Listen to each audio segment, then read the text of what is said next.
Welcome to another Moments in Time. It is February 19th, and our caption for today is Rejoice in the Lord.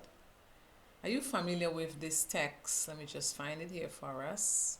It is from Habakkuk chapter 3 and verse 17 to 18. It says, Although the fig tree shall not blossom, neither shall fruit be in the vines, the labor of the olive shall fail, and the fields shall yield no meat. The flock shall be cut off from the fold, and there shall be no herd or cattle in the stalls. Yet I will rejoice in the Lord. I will joy in the God of my salvation.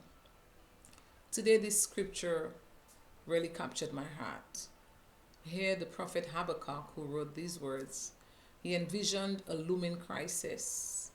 It was dark, it was gloomy, it was opaque, the situation was really disheartening. Fig trees not burning forth, they're not blossoming, the fruits being discarded, the fields not yielding a harvest, the olive trees are not bringing forth any olives, the flocks are scattered and they go unrestrained. All the stalls are empty, so it's like no horses, nothing in the stalls.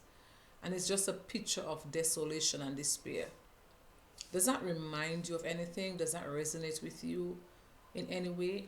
Perhaps your circumstances feel very similar, uncertain, overwhelming, and hopeless. Maybe you're facing a disheartening news. It could be some impending danger, the threat of losing your home, your children that you have not heard from, a disheartening news about a member who have passed, a daunting diagnosis, a fractured relationship, a financial strain, and the list goes on and on. But wherever you fall today, in the midst of what seems to be despair, I want to say to you that yes, life can often feel like a landscape of barren fields and empty stalls. No hope, no peace, no joy. But yet, in this text, which paints that picture of despair, it reveals an answer of hope. Even in the darkest moments, the prophet here, Habakkuk, was able to say, I will rejoice in the Lord. His declaration was yet, a very small word, but such a powerful reminder.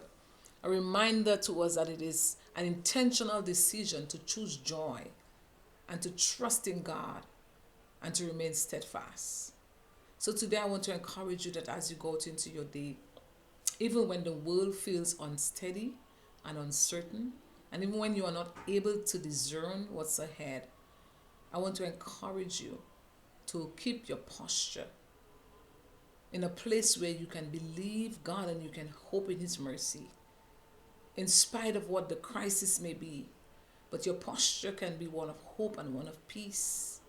And it's not because of what we see, because what we see is really the gloom, but it is because of what we know, an unshakable anchor that is in the God of our salvation. So no matter what you face today, in spite of what it looks like, in spite of what you hear, and in spite of what you feel, in spite of what you see, remember to keep hope alive. Joy is possible, dear listener. I encourage you to trust in the Lord who holds it on, who holds it all. And as you do so, remember to rejoice in the Lord. Thank you for joining me for another Moments in Time. I will connect with you soon. I am your host, Liz August.